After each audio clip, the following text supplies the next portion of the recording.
संघर्ष fast news सदैव आपल्या सेवेत। बालविकासा संस्थेच्या चेक डॅमचे शिरोशी गावामध्ये उद्घाटन शनिवार दिनांक 14 जून 2025 रोजी बालविकासा या संस्थेमार्फत नवीन चेक डॅम बांधण्यात आला होता।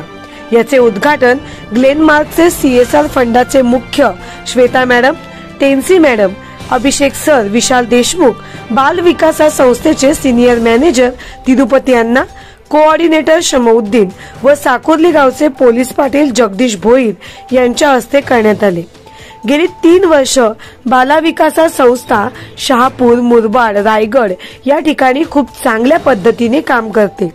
संस्था ही प्रामुख्याने वॉटर कन्झर्वेशनचे काम करत असून यावर्षी चरीव, आष्टा, ढाडरे व शिरोशी या गावांमध्ये प्रामुख्याने नवीन चेक डॅम बांधले। नदी पात्रांचे व नाळ्यांचे गाळ काढले, शेत तलाव काढले, बोरवेल पुनर्भरणचे काम केले।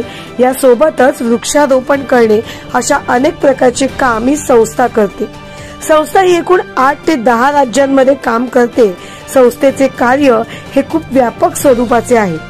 सदर कार्यक्रमाप्रसंगी गावातील ग्रामस्थ, महिला तसेच वेंडर प्रभुदास यादगिरी हे यावेळी उपस्थित होते। संघर्ष फास्ट न्यूज, अंकुश भोईर, शहापूर।